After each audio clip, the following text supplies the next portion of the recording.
On Father's Day, my daughter sent me a gift box. My wife looked at it and said, "Don't open it." I asked, "Why?" She whispered, "Can't you see?" I looked closer and froze. I didn't open it. Instead, I acted fast. 10 minutes later, the police arrived. You know that feeling when your world shatters in an instant? Mine did, on Father's Day, when a seemingly innocent gift box arrived, and my wife whispered two words that sent a chill down my spine: "Don't open it." What followed wasn't just a shock, it was a horrifying realization that our own daughter had declared war. And let me tell you, what was inside that box, and what it led to, you won't believe. It all started weeks earlier, on a tense Sunday morning. The air in our living room was thick enough to cut with a knife. "Dad, do you even understand that I need the money now, not after you die?" Samantha's voice was a whipcrack, and the coffee cup in her hand shattered against our polished hardwood floor, sending brown liquid splattering across our cherished Persian rug. Her face was crimson, her manicured fingers still shaking, a clear sign of the fury she barely contained. I gripped the inheritance documents tighter, the paper crinkling under my white knuckles. 30 years of careful planning, reduced to weapons in my daughter's desperate hands. "Samantha," I said, trying to keep my voice even, "I'm not an ATM. You'll get your inheritance when the time comes." That's when Peter, her husband, lounged deeper into our leather sofa, a smirk spreading across his face. "Come on, Will. She's your only daughter. What's a few thousand to help us out?" "A few thousand?" The man had no shame. Last month, it was gambling debts. Before that, Samantha's extravagant shopping sprees. The requests never stopped, only grew bolder, more entitled. "Help you out?" I stood slowly, my 66-year-old joints protesting. "I've helped you out for 3 years running. My retirement fund isn't your personal bank." Jessica, my wife, appeared in the doorway, a dish towel twisted in her hands. "Please, everyone, just calm down. We can talk about this reasonably." "Reasonably?" Samantha whirled toward her mother. "He's sitting on hundreds of thousands while we're drowning in debt." "Debt you created," I said quietly. "Debt from your choices." On the mantel, our family photo faced downward. Had it fallen in Samantha's tantrum? Or had someone deliberately turned it so the silver frame reflected nothing but empty brightness? Peter shifted forward, elbows on his knees, his voice dripping with condescension.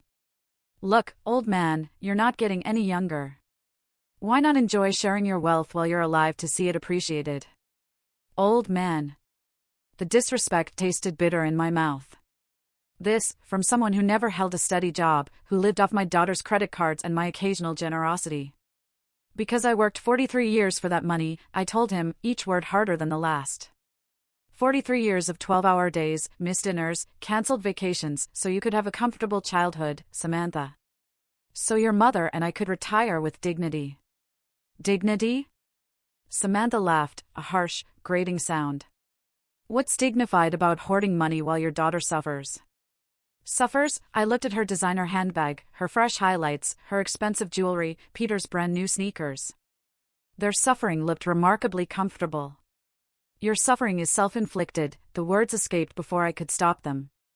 Every crisis, every emergency, every desperate plea for money. You created them all. The silence stretched tight as piano wire. Jessica stepped fully into the room, her face pale. "William," she whispered, "maybe we should." "Should what?" Samantha's voice cracked like breaking glass. "Should keep enabling your selfishness? Should keep pretending you're a loving father instead of a greedy miser?" The accusations hit like physical blows. Greedy, selfish, unloving, 43 years of sacrifice, and this was my reward. Peter stood up, his expression shifting to something uglier. "You know what I think, Will? I think you enjoy watching us struggle. Makes you feel powerful, doesn't it? Get out." The words came from somewhere deep in my chest. "Both of you. Get out of my house." "Your house?" Samantha's eyes glittered dangerously. "This house that Mom helped to pay for? This house where I grew up? You can't just kick out your own daughter." "Watch me." But she wasn't moving. Neither was Peter. They stood there like predators who'd caught the scent of weakness, waiting for me to back down, waiting for the usual apology, the usual compromise, the usual check written to buy temporary peace. Not this time. I walked to the front door and opened it wide. Cool evening air rushed in, carrying the scent of honeysuckle and the distant sound of neighbors' laughter. Normal families, having normal conversations. How long had it been since we'd laughed together? "Samantha," I said without turning around. "Take your husband and leave. Don't come back until you're ready to have a respectful conversation about your financial problems and your solutions that don't involve my wallet." "You'll regret this," she hissed, grabbing her purse. "When you're old and sick and need someone to take care of you, remember this moment. Remember how you chose money over family." Her heels clicked across the hardwood like gunshots. Peter followed, pausing at the threshold. "This isn't over, old man," he muttered. "Family doesn't abandon family." The door slammed hard enough to rattle the windows. The silence felt heavier than their shouting had. I stood frozen at the front door, my hands still gripping the brass handle. Through the decorative glass panels, I watched Samantha's BMW reverse aggressively out of our driveway, tires spinning on the asphalt. Jessica's soft footsteps approached from behind. "William." I turned slowly. The living room looked like a battlefield. Coffee stains darkened the Persian rug we'd bought for our 20th anniversary. Inheritance documents lay scattered across the hardwood floor like fallen leaves. The overturned family photo caught the lamplight, its silver frame winking mockingly. 43 years, I whispered, more to myself than to her. "What?" 43 years I worked overtime shifts during her high school years so she could have new clothes, college textbooks, that car for her 16th birthday. My voice caught. The wedding we couldn't afford but paid for anyway. Jessica picked up the scattered papers, her movements careful and deliberate. "She's struggling, William. The gambling problem is her choice." The words came out sharper than I intended. Every casino visit, every online bet, every lie about where the money went, her choices. I walked to the mantel and righted the family photo. 5-year-old Samantha smiled back at me, gap-toothed and innocent, sitting on my shoulders at the county fair. When had that joyful child become this manipulative stranger, demanding my life savings? "Remember when she wanted that dollhouse for Christmas?" I asked, touching the glass. "The one from the expensive toy store downtown. I worked double shifts for 2 months to afford it." Jessica's silence was answer enough. We both remembered. Just like we remembered the ballet lessons, the summer camps, the brand-name shoes because her friends all had them. Every sacrifice made gladly for our daughter's happiness. And now she throws coffee mugs because I won't hand over my retirement fund? She didn't throw it at you, William. She threw it at the floor. The distinction felt meaningless. The violence was the same. Whether aimed at me or my possessions, the disrespect identical. I bent down and picked up one of the inheritance documents. The legal language blurred as I read it, but I knew every clause by heart. Years of careful planning, conservative investments, delayed gratification. Also, Samantha would be financially secure after we were gone. "Peter's influence," Jessica said quietly. "He fills her head with these ideas about what we owe her. Peter didn't create her greed. He just gave it permission to show itself." The harsh truth hung between us.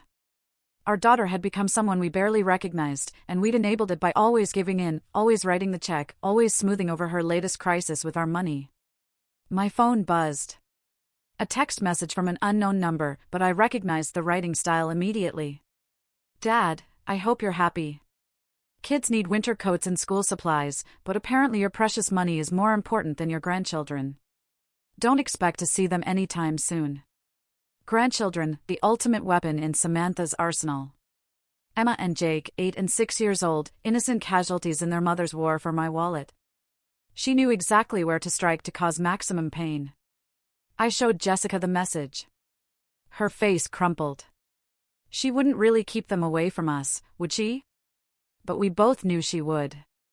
She'd done it before during smaller arguments. A week here, 2 weeks there. Whenever we didn't immediately comply with her financial demands, the children used as bargaining chips in her endless quest for money. "William, maybe we should reconsider." No. The word came out like a gunshot. No more. I won't be held hostage by threats about the grandchildren. I won't teach Emma and Jake that love can be bought, that family relationships are transactions. Jessica flinched at my vehemence. In 38 years of marriage, she'd rarely seen me this angry. Even during our worst arguments, I'd never spoken with such cold finality. But something had shifted tonight. Some fundamental understanding about my daughter, about our relationship, about the future I'd imagined for our family. The illusion of loving sacrifice had shattered as completely as that coffee mug. 6 days later, I sat on our front porch with the Sunday paper, trying to find normalcy in the Father's Day morning routine. The coffee had grown cold in my mug, but I held onto it anyway, watching neighbors emerge for their weekend activities.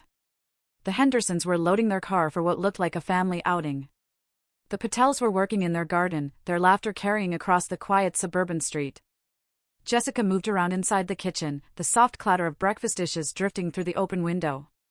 We'd spent the week in careful conversation, dancing around the Samantha-shaped hole in our family dynamic. Neither of us had heard from her since that night. No calls, no texts, no surprise visits demanding money or reconciliation. The silence felt unnatural. In 3 years of financial crisis, Samantha had never gone this long without contact. Usually by day 3, she'd be calling with apologies and smaller requests, testing the waters before launching into her next major plea for money. But this was different. The completeness of the silence felt deliberate, calculated, almost like the calm before a storm. Part of me felt relieved, part of me worried. The rumble of a delivery truck broke through my thoughts. I looked up from the sports section to see a brown UPS vehicle slowing in front of our house. Strange. We weren't expecting anything, and Sunday deliveries were rare unless someone paid extra for weekend service. The driver hopped out, consulted his handheld device, then grabbed a medium-sized box from the back. He approached with the professional efficiency of someone working holiday overtime. "William Carr?" "That's me." "Happy Father's Day," he said, offering the package and his electronic clipboard. "Someone must think highly of you to pay for Sunday delivery." I signed my name, studying the shipping label as he walked away. No return address visible, just generic shipping information. The box felt surprisingly light for its size, roughly the dimensions of a shoebox, but weighing maybe 2 pounds at most. "Who's that from?" Jessica called from the kitchen doorway, wiping her hands on a dish towel. "No idea." I carried the package inside, setting it on the coffee table where inheritance documents had scattered just 6 days earlier. "No return address." She approached, her expression curious but cautious. Jessica had always been more suspicious of unexpected deliveries than I was. Too many years of hearing about package bombs and mail fraud on the evening news. "Maybe it's from the grandchildren," she suggested, but her tone lacked conviction. "Emma did ask about Father's Day when we saw them last month, before Samantha had weaponized them against us, before the threats and ultimatums." I pushed those thoughts away. "Could be," I agreed. Though something felt off. The timing seemed too convenient, too calculated, and Emma wouldn't have paid for special Sunday delivery. Jessica leaned closer, examining the box with the methodical attention she brought to everything from grocery shopping to crossword puzzles. Her fingers traced the edges of the shipping label. "William," she said slowly. "Don't open it." "Why?" She pointed to something I'd missed entirely in my casual handling. "Can't you see the holes? They're for breathing, which means something alive is inside." My stomach dropped. Now that she'd pointed them out, I could see tiny punctures in the cardboard, barely visible unless you knew to look. Small, precise holes that someone had clearly made on purpose. "Breathing holes," I repeated, my voice flat. "Something's alive in there," Jessica confirmed, backing away from the coffee table. "The question is what?" We stood there in our living room, staring at the innocent-looking package, as if it might suddenly sprout legs and run away. The morning sunlight streaming through our window seemed less warm now. The suburban quiet, more ominous. "Who would send us something alive?" Jessica whispered. But even as she asked the question, I felt a cold certainty settling in my chest. The timing, the anonymous sender, the Sunday delivery that ensured we'd be home and unsuspecting. This wasn't a gift. This was something else entirely. From inside the box came the faintest sound, a soft rustling that made us both freeze. The sound stopped as quickly as it had started, leaving us in intense silence. Jessica grabbed my arm, her fingernails digging into my skin through the cotton of my polo shirt. "Did you hear that?" she breathed. I nodded, unable to trust my voice. Whatever was in that box was very much alive. And it was waking up. A soft hissing sound emerged from the cardboard. Barely audible, but unmistakably real. We both froze, staring at the package as if it might explode. At any moment, the sound stopped. Silence stretched between us like a held breath. Then it came again, longer this time.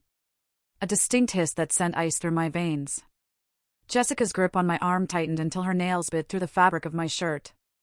"William," she whispered, her voice barely a breath, "call someone. Now." My hands shook as I pulled out my phone, muscle memory taking over while my mind struggled to process what we were facing. The numbers felt foreign under my trembling fingers. "What's your emergency?" "We have a suspicious package here with something alive inside." The words tumbled out faster than I intended. "It was delivered this morning with no return address, and it's making sounds." "Sir, can you describe the sounds you're hearing?" I glanced at Jessica, who nodded encouragingly. The hissing had stopped again, but we both knew it would return. "Hissing?" I said. "Like..." I can't finish the sentence. "Like a snake." The thought felt too dangerous to voice aloud. "Are there any visible threats or damage to the package?" "No visible damage," I said, "but there are small holes punched in the cardboard." "Breathing holes." My voice cracked on the last words. "Sir, I'm dispatching officers to your location immediately. Please maintain a safe distance from the package and do not attempt to open it. Can you move to another room?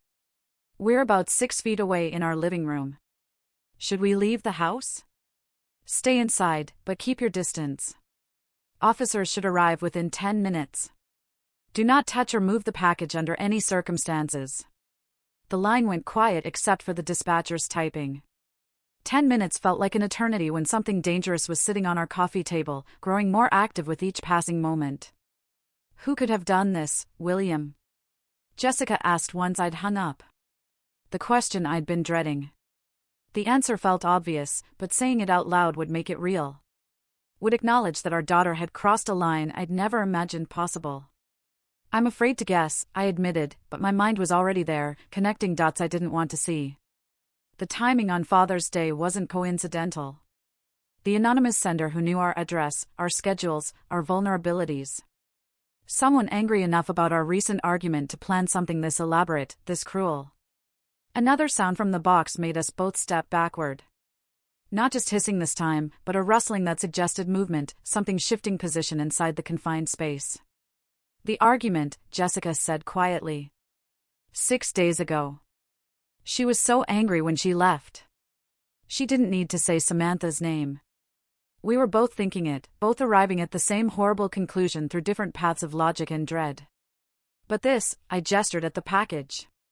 This isn't anger. This is something else. Revenge, the word hung unspoken between us. Too ugly to voice, but impossible to ignore.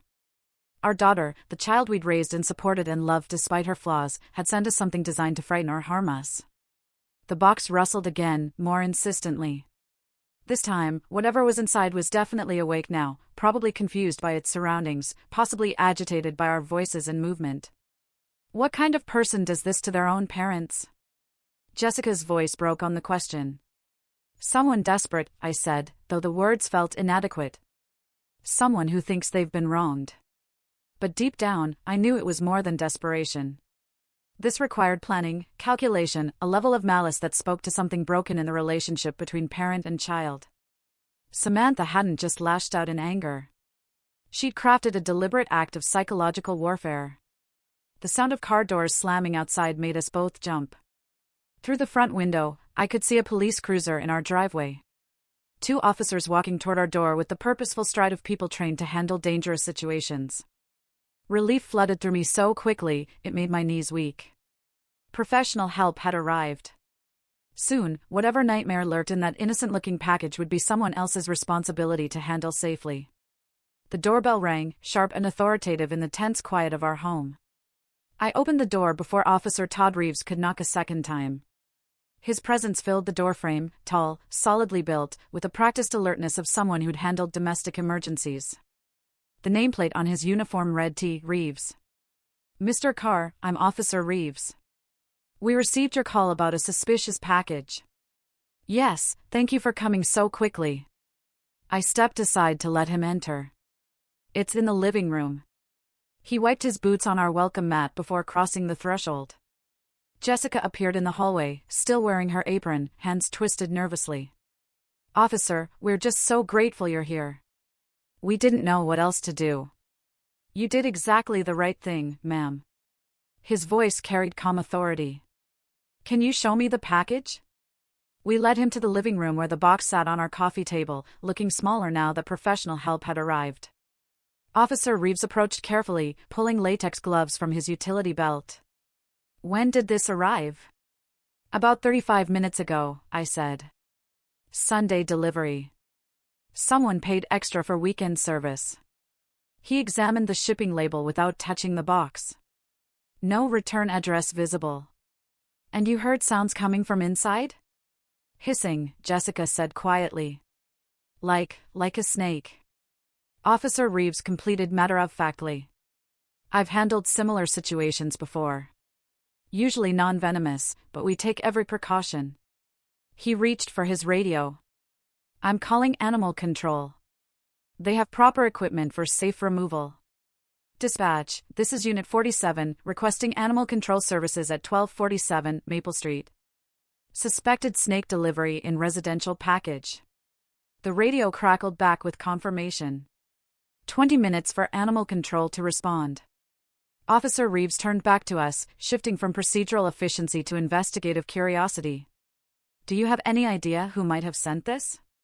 The question I'd been dreading. I felt Jessica's eyes on me, waiting to see how I'd respond. "I don't know," I said carefully.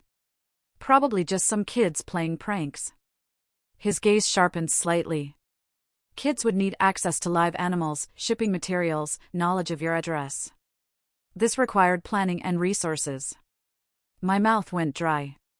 He was right. Someone with means and motive had deliberately sent us a snake on Father's Day. "Have you had any recent conflicts?" "Family disagreements?" "Family disagreements," the phrase hung in the air like an accusation. Jessica tensed beside me, both of us walking the tightrope between honesty and loyalty. "Nothing that would lead to this," I managed. Officer Reeves studied my face, noting the hesitation, but he didn't push. Instead, he pulled out a small notebook. "Any unusual charges on your credit cards recently? Pet stores? Exotic animal? Suppliers?" The question hit me like a physical blow. Pet stores, the memory crashed over me with terrible clarity. That charge I'd noticed on last month's statement. Samantha used my credit card for emergencies. Reptile Palace, $127.50. I'd assumed it was something for the grandchildren, not a snake. Never a snake. "Mr. Carr, are you all right?" I forced my expression back to neutral, though my heart hammered against my ribs. "I'm fine. Just processing all this." But I wasn't fine. The puzzle pieces were falling into place with horrifying clarity. The timing, the knowledge of our routines, the access to my credit card, the deliberate cruelty of choosing Father's Day. My daughter had sent me a snake. "Will you be filing a formal report?" Officer Reeves asked. "We can investigate the package origin. Pursue charges if we identify the sender." I looked at Jessica, saw the same conflict behind her eyes. Part of me wanted justice, but the larger part, the part that had spent 34 years protecting Samantha despite her flaws, couldn't turn her over to police. "No," I said quietly. "I don't want to make a mountain out of a molehill. If it's just a prank, filing charges seems excessive." Officer Reeves made a note, though his expression suggested he'd heard this response before. Family loyalty trumping justice. Even when family members cross dangerous lines. Another vehicle pulled into our driveway. Through the window, I could see a white van with Animal Control Services painted on the side. "That'll be Mike Johnson," Officer Reeves said. "Best wildlife specialist in the county. He'll have this resolved safely within the hour." But as I watched the animal control officer grab his equipment, I knew the real situation was just beginning. Mike Johnson worked with the methodical efficiency of someone who'd handled stranger situations than ours. Within 20 minutes, he'd safely extracted a 3-foot corn snake from the shipping box, confirmed it was non-venomous, and loaded it into a secure carrier for transport to a local reptile rescue. "Beautiful specimen," he said, securing the carrier in his van. "Someone paid good money for this one. Corn snakes make excellent pets when properly cared for. Shame someone used it for whatever this was." Officer Reeves shook hands with both of us before departing. "Call if you remember anything else about possible senders, Mr. Carr. Even pranks like this can escalate if left unchecked." I nodded, maintaining the facade of cooperation while my mind churned with darker possibilities. Both vehicles disappeared down our quiet suburban street, leaving Jessica and me alone with the morning's aftermath. The living room felt different now, violated somehow, despite the professional cleanup. The coffee table bore faint water stains where Mike had disinfected the surface. The scattered inheritance documents had been restacked neatly, but their symbolic power had shifted. They were no longer tools of family planning, but evidence of the betrayal that had triggered this morning's events. Jessica busied herself in the kitchen, running water in the sink with unnecessary vigor, stress cleaning, her standard response to family crisis. I stood at the front window, watching the Hendersons return from their Father's Day outing, their car loaded with picnic gear and children's laughter. Normal families, normal Sunday mornings, normal fathers who didn't receive venomous surprises from their daughters. The credit card charge burned in my memory like a brand. Reptile Palace, $127.50, weeks ago, right after our argument about the inheritance. Perfect timing for planning revenge. My phone felt heavy in my hands as I scrolled to Samantha's contact information. Her smiling photo looked back at me. A picture from Emma's birthday party last year, before the financial demands had escalated. Before the threats about grandchildren access. Before this morning's snake delivery. "Are you really going to call her?" Jessica asked quietly from the kitchen doorway. "I need to know for certain. And if she admits it?" The question hung between us like a challenge. What would I do if my suspicions were confirmed? What action could a father take against a daughter who'd crossed such a fundamental line? I didn't have an answer yet, but I knew the conversation was necessary. The phone rang twice before she picked up. "Dad." Samantha's voice carried artificial brightness. The tone she used when she wanted something, or was hiding something. "How's your Father's Day going?" My grip tightened on the phone. How's my Father's Day going? If she was innocent, the question was natural. If she was guilty, it was cruel mockery. Interesting morning, actually. I kept my voice neutral, conversational. "Samantha, you wouldn't happen to know anything about a strange Father's Day gift?" "No, Dad." "What happened?" Her response came quickly, almost too quickly. But it was what happened next that confirmed my worst suspicions. In the background, unmistakably, I heard Peter's quiet laughter. Not the surprised chuckle of someone hearing unexpected news, but the satisfied snicker of someone who thought they'd gotten away with something clever. The sound hit me like a physical blow. All doubt vanished in that moment of careless amusement. My daughter had sent me a snake, and her husband found it entertaining. "Just some confusion with the delivery," I said, fighting to keep my voice steady. "Nothing important. I should let you go. Are you sure everything's okay? You sound strange." Strange? I was discovering that my only daughter had tried to terrorize me with a live reptile, and she thought I sounded strange. "Everything's fine, Samantha. Enjoy your Sunday." I ended the call before she could respond, before my carefully maintained composure could crack completely. The phone trembled in my hands as the full weight of betrayal settled over me. Jessica appeared at my side, reading my face with the intuition of 38 years of marriage. "You heard something?" Peter laughed. The words came out flat, emotionless. In the background. When she asked what happened, he laughed like it was the funniest joke he'd ever heard. Her hand found my arm, a steadying presence in the shifting landscape of our family dynamics. "What are you going to do?" I looked down at the phone, then toward my home office, where the computer held access to bank accounts, credit cards, and all the financial tools that had kept Samantha afloat for 3 years running. "I'm going to teach my daughter about consequences." 7 o'clock found me sitting in my home office, door closed, computer humming quietly in the evening stillness. I'd spent the afternoon in careful thought, walking through our neighborhood, reviewing 30 years of financial decisions that had brought us to this moment. The anger had settled into something colder, more purposeful. My desk held the accumulated evidence of a father's generosity. Bank statements showing monthly transfers to cover Samantha's rent. Credit card bills I'd paid without question. Insurance premiums. Car payments. Emergency loans that were never repaid. 3 decades of enabling disguised as love. The leather portfolio beside my keyboard contained documents I'd reviewed dozens of times. Copies of checks written for her wedding. Receipts from the car I'd sold to pay her gambling debts. Bank transfers labeled emergency assistance that had become monthly obligations. Each piece of paper told the same story of a daughter who had learned to see her father as an endless source of money rather than guidance. The computer screen glowed as I navigated to our online banking portal. My fingers moved steadily across the keyboard, typing the familiar passwords I'd never shared with Samantha, though she'd managed to access plenty without them. First, the credit card account, the same one that showed the Reptile Palace charge from 3 weeks ago. Samantha appeared as an authorized user, a status I'd granted her during college for emergencies. 20-year-old emergencies that had multiplied into a permanent lifestyle. I clicked on Manage Users. The system prompted me with security questions. My mother's maiden name, the street where I grew up, simple answers that unlocked access to tools I should have used years ago. Remove authorized user, the screen asked in neutral blue text. My cursor hovered over confirm for perhaps 10 seconds, not from hesitation, but from the profound shift I felt occurring within myself. Asterisk 30 years I've funded your irresponsibility. Enough, asterisk I clicked. User access revoked. Changes will take effect within 1 business hour. Next came the PIN changes.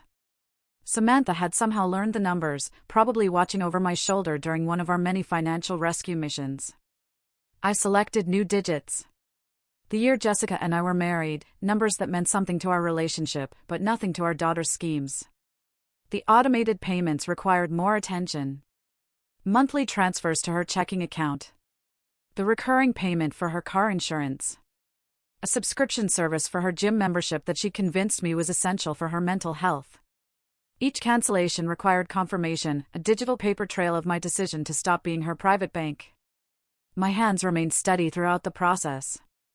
No trembling, no hesitation. This wasn't cruelty. It was overdue accountability. I remembered the conversation last month when she'd called, sobbing about the gambling debts. How she'd promised this was the last time, the final crisis I'd need to solve. I'd believed her, transferred another $5,000, and told Jessica we were helping our daughter learn responsibility. Instead, I'd been teaching her that consequences were optional. The final screen showed a summary of changes. Credit access removed. Automatic payments cancelled. PIN codes updated. The work of 30 years of enabling undone in 30 minutes of methodical clicking. Save changes. Outside my office window, the suburban evening continued its peaceful rhythm. The Hendersons were grilling dinner in their backyard. Mrs. Patterson walked her small dog past our mailbox. Normal families living normal lives. Probably not dealing with adult children who sent live snakes as Father's Day gifts. I clicked save. The confirmation appeared instantly. Account changes processed. Updated information will be available immediately. Leaning back in my leather desk chair, I felt something I hadn't experienced in years when it came to Samantha. Control. Not the desperate, reactive scrambling to fix her latest crisis, but the calm authority of a parent who'd finally remembered that love sometimes requires saying no. Tomorrow morning, she would discover that her financial safety net had been removed. Her credit card would be declined. Her automatic payments would bounce. Her assumed access to my resources would simply end. For the first time in decades, the consequences of her choices would be entirely her own responsibility.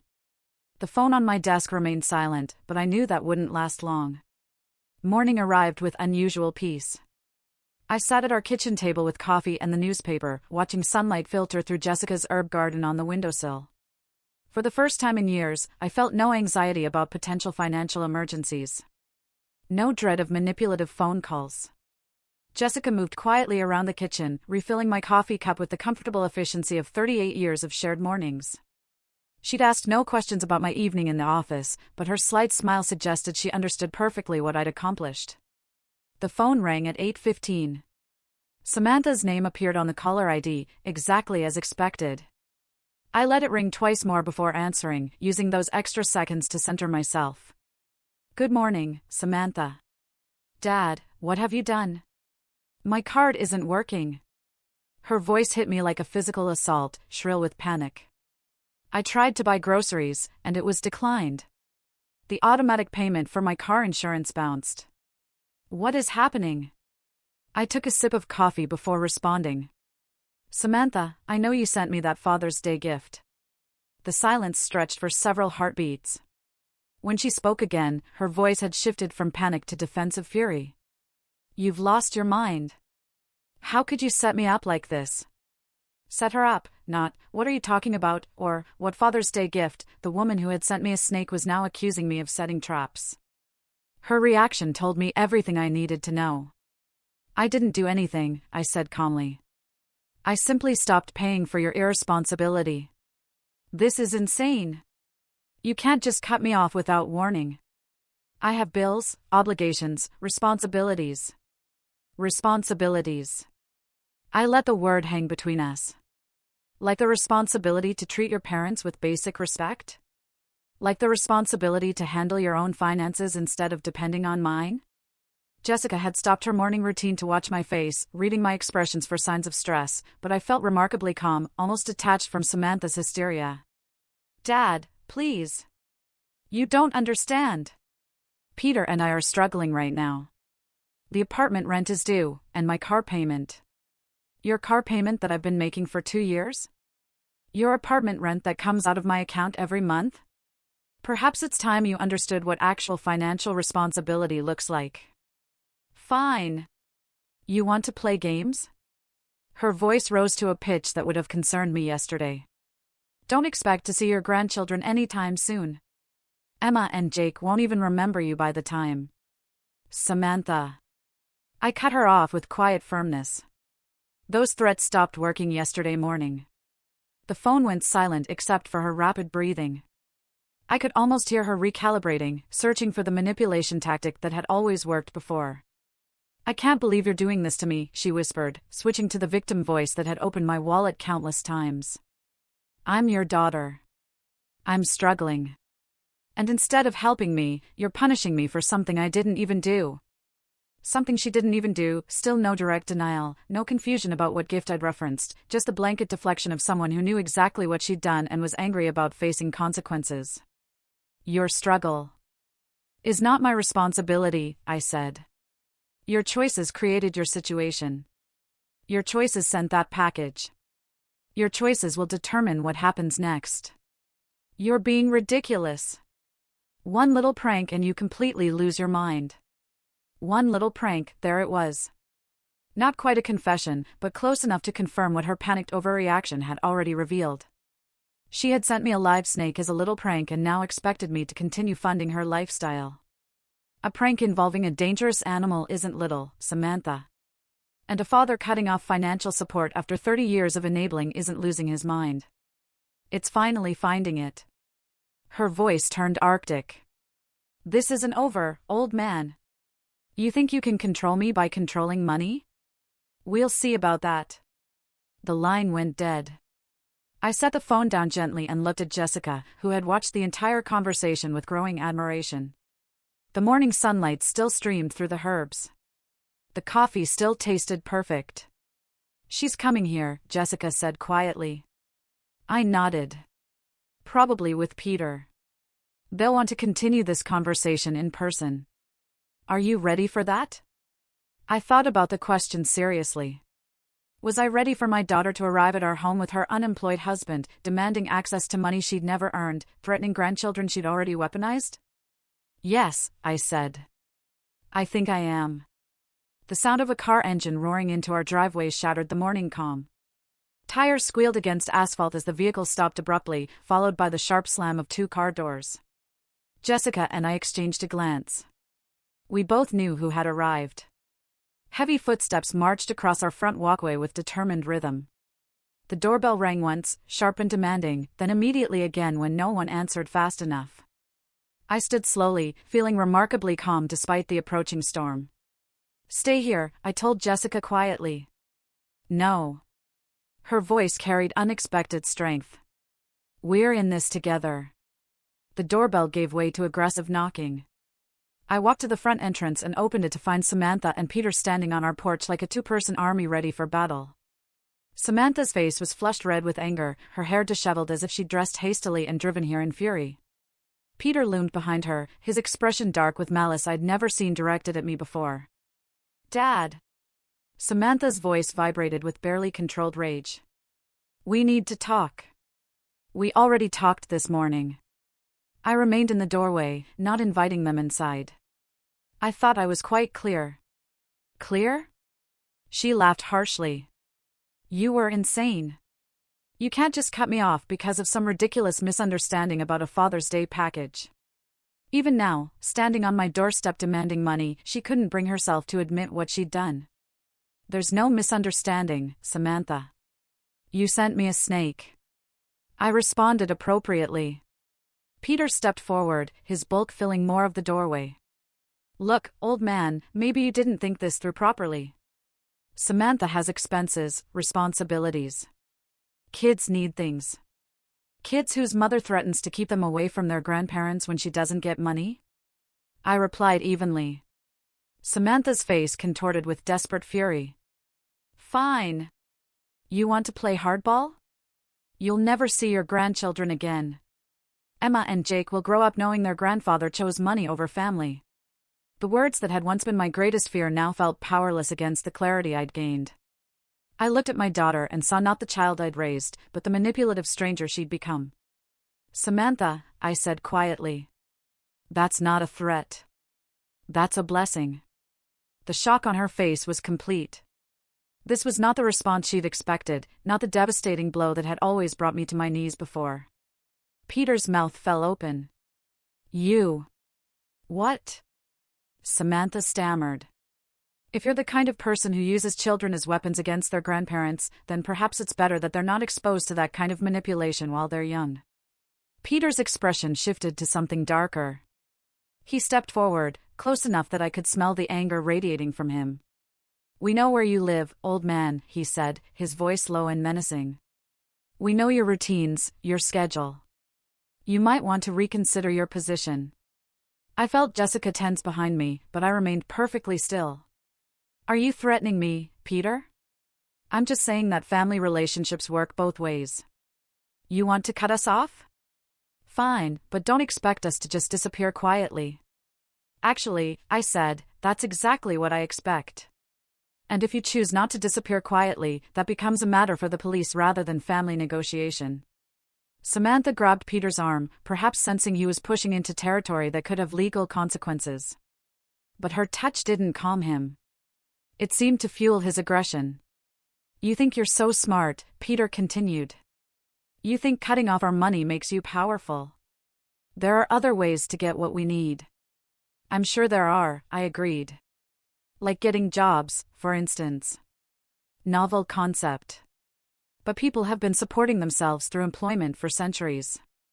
"This isn't over," Samantha hissed, her desperation transforming into pure venom. "You'll regret treating us like this. Family doesn't abandon family, and there will be consequences." "There already are consequences," I said. "You're living them right now."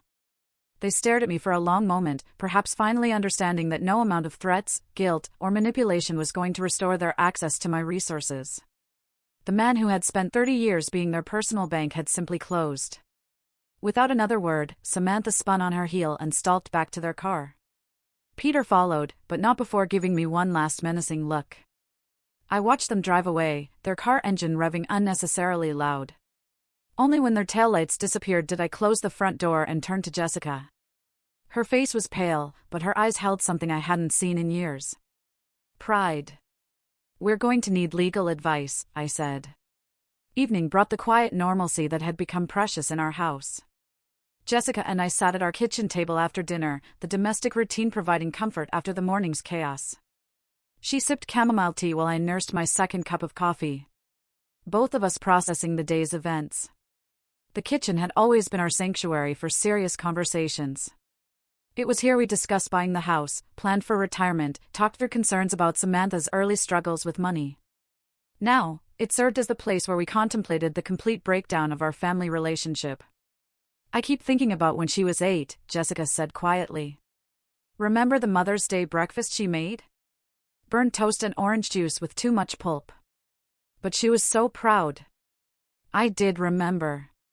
Samantha in her pink pajamas, standing on a kitchen stool to reach the counter, determined to surprise us with breakfast in bed. The memory felt like it belonged to someone else's family now. "She used to draw us pictures," I said. "Stick figures of our family holding hands. I kept them in my office desk drawer for years. I still have some in that memory box upstairs." Jessica's voice carried maternal grief. "William, she's still our daughter, despite everything that's happened today." The words I'd been expecting all day. Jessica's instinct to heal, to find middle ground, to somehow restore what had been broken. It was one of the qualities I'd fallen in love with. This unwavering belief that families could overcome anything. "Jess," I said gently. She crossed a line. "I have one more step to take." Her teacup paused halfway to her lips. "What kind of step?" I looked at my wife's face, seeing the concern there. The hope that whatever I was planning might somehow bring our daughter back instead of pushing her further away. How could I explain that bringing her back was no longer the goal? "Something permanent," I said. "Something that ensures this morning scene never happens again." "You're talking about changing the will?" It wasn't a question. Jessica knew me well enough to follow my thought process, to understand that legal protection was the only solution left. Among other things, yes. She was quiet for a long moment, wrestling with the implications. Changing our estate planning would be more than a financial decision. It would be a formal acknowledgement that our daughter was no longer trustworthy. "The grandchildren," she said finally. "Emma and Jake will be better off not learning that love can be purchased with money." I reached across the table and took her hand. "Jessica, what she did today wasn't desperation. It was calculated cruelty. The snake, the threats, the manipulation. That's who she's chosen to become. But if we cut her out completely, we protect ourselves from future abuse. We protect our marriage from constantly managing her crisis. We protect our retirement from being slowly drained away by someone who sees us as a resource rather than parents." Jessica squeezed my hand, her thumb tracing across my knuckles in the gesture that had comforted me through decades of smaller challenges. This wasn't a smaller challenge, though. This was the end of something fundamental. "Will it stop her?" she asked. "If you change everything legally, will she finally leave us alone? It will remove her incentive for contact. No access to money, no inheritance to protect, no leverage to maintain. She'll have to find other people to manipulate." The pragmatism of it felt cold, but necessary. Samantha would move on to easier targets, people who hadn't yet learned to recognize her patterns. "I hate that it's come to this," Jessica whispered. "So do I. But I won't spend our remaining years being held hostage by threats and manipulation. I won't let her destroy what we've built together." Outside our kitchen window, the suburban evening continued its peaceful rhythm. The Hendersons were walking their dog. Mrs. Patterson was watering her garden. Normal people living normal lives. "When will you do it?" Jessica asked. "Tomorrow morning. I'll call Margaret Summers first thing. She's handled our legal work for 15 years. She'll know exactly what needs to be done to make it ironclad." Jessica nodded slowly, accepting the inevitable, even as it broke her heart. "And if Samantha finds out?" "She will, eventually. But by then, the legal protections will be in place. Her anger won't be able to touch us anymore." I stood up from the table, carrying our empty cups to the sink. Behind me, I heard Jessica's quiet sigh. Not disagreement, but grief for the daughter we'd lost. Tomorrow, I would take that final step. Tonight, I would hold my wife and let her mourn the family we thought we were. Margaret Summers' law office occupied the third floor of a granite building downtown. Its walls lined with legal volumes that spoke of 15 years protecting families like ours. I sat across from her mahogany desk with a manila folder of documents, feeling calmer than I had in weeks. "William," she said, removing her reading glasses. "When you called this morning, you mentioned needing comprehensive legal protection. Tell me what's been happening." Margaret had handled our wills, property transfers, and Jessica's mother's estate. She knew us as the stable couple who planned ahead and paid bills promptly. What I was about to describe would sound like a different family entirely. I explained the inheritance argument, the snake delivery, the blocked credit cards, yesterday's threatening confrontation. Margaret listened without interruption, occasionally making notes, her expression growing more serious with each detail. Peter said, "They know where we live, know our routines." I concluded. It felt like a direct threat. She set down her pen and leaned back. "William, this goes beyond a family disagreement. You're describing harassment and intimidation. We need to address this on multiple fronts." "That's what I was hoping you'd say." Margaret pulled out a fresh legal pad. "Let's start with your will. You mentioned wanting to restructure your inheritance. I want my money to go to my grandchildren's education, not to my daughter's casino." "That's a wise decision, William." Her voice carried professional warmth. "We can create an educational trust fund that provides for Emma and Jake's schooling, college expenses, and legitimate educational needs, while preventing any access by their parents." She outlined the framework. An independent trustee would manage the funds, releasing money only for documented educational expenses. Samantha and Peter would have no access, no control, no ability to manipulate the children's inheritance. "What about Jessica?" I asked. "Fully protected, of course. The house, your retirement accounts, her security. Nothing changes there. This only affects what would have gone to Samantha." Next came the restraining order documentation. Margaret opened a new file and began systematically recording yesterday's confrontation. The threatening language, the escalating pattern that had culminated in actual intimidation. "The snake incident is particularly concerning," she said, writing quickly. "Using live animals to frighten elderly parents shows planning and malice that courts take seriously." "How long does this process take?" "The will modifications can be finalized within the week. The restraining order can be filed today. Once it's granted, any contact from Samantha or Peter becomes a legal matter rather than a family dispute." I felt something release in my chest. A tension I'd been carrying for months. The weight of being perpetually available for Samantha's crisis, of walking on eggshells to avoid triggering her threats, of enabling destructive behavior, all of it was ending. "There's one more thing," Margaret said. "Based on what you've described, I recommend documenting everything for potential future legal action. Keep records of any attempts to contact you, any violations, any attempts to involve the grandchildren. You think it will get worse before it gets better? People who use manipulation and threats don't usually accept boundaries gracefully. When Samantha discovers she's been cut out of your will and served with a restraining order, her reaction may be significant." But that no longer frightened me. With legal protections in place, her anger would be directed at a system designed to handle such behavior, not at two elderly parents trying to enjoy their retirement. Margaret's assistant brought in the prepared documents. As I signed my name to each page, I felt the satisfying finality of decisions made and implemented. 30 years of financial enabling was officially ending. Our home would be legally protected from harassment. "The restraining order should be approved by end of business today," Margaret said. "Court officers will serve both Samantha and Peter by tomorrow morning. After that, any contact with you or Jessica becomes a criminal matter." I stood to leave, shaking hands with the woman who had just helped me reclaim control of my own life. Outside her office windows, the city continued its normal rhythm. "William?" Margaret called as I reached her door. "You've made the right choices. Your family's safety and security come first." I nodded, tucking the folder under my arm. Tomorrow morning, Samantha would discover that manipulation was no longer an option. Tonight, Jessica and I would sleep peacefully, knowing the law was finally on our side. 2 days passed in the most peaceful quiet I'd experienced in years. Jessica and I fell back into the comfortable routines that had been constantly interrupted by Samantha's crises. Morning coffee without dreading phone calls. Afternoon walks without checking for missed messages. Evening dinners without discussing the latest financial emergency. On Thursday afternoon, Margaret called to confirm what I'd been anticipating. William, the documents were delivered at 2:15 today. Both Samantha and Peter have been served with a restraining order, and they've received copies of the will modifications. It's done.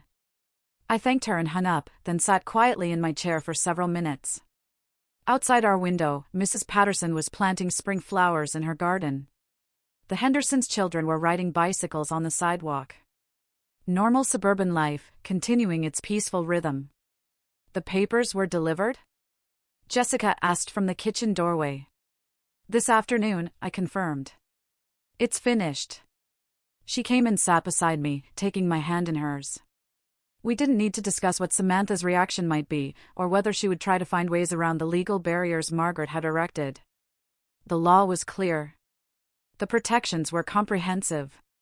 And for the first time in 30 years, we were truly free from her manipulation.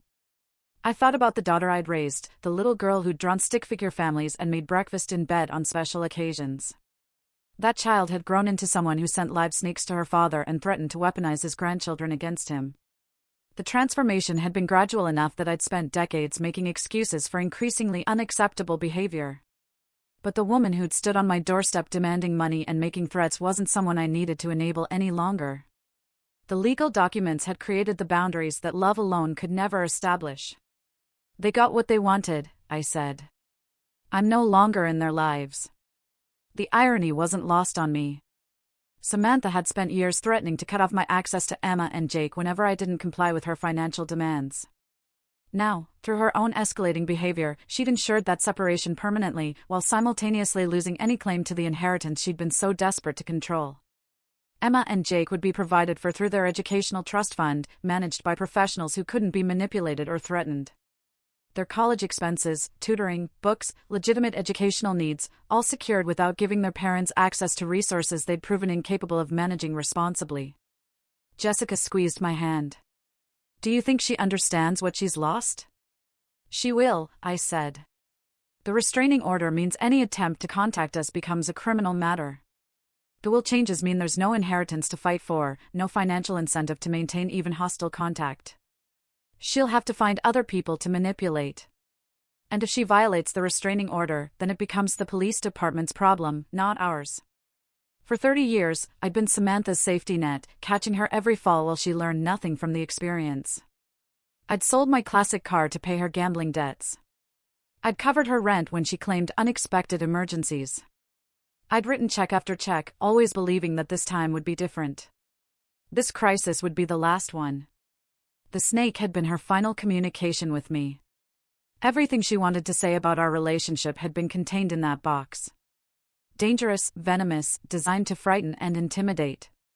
But instead of driving me back into compliance, it had driven me to Margaret's office and the legal protections I should have sought years earlier. As the sun set through our kitchen window, Jessica and I prepared dinner together with the easy cooperation of a couple who no longer carried the weight of constant family drama. No phone calls interrupted our conversation. No emergency texts demanded immediate financial rescue. No threats hung over our heads about access to grandchildren.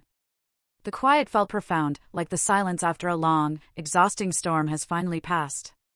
Tomorrow, we would wake up in a house legally protected from harassment. Our retirement savings would remain intact, earning interest for our own security rather than being slowly drained by someone else's poor choices. Our marriage would continue without the constant stress of managing an adult child's manufactured crisis. I had reclaimed my role as a father who loved his daughter enough to refuse to enable her destruction of herself and others. Legal boundaries had replaced emotional manipulation. Professional consequences had replaced family guilt. The law had given me back my life. Tonight, for the first time in decades, I would sleep without wondering what tomorrow's crisis would cost me.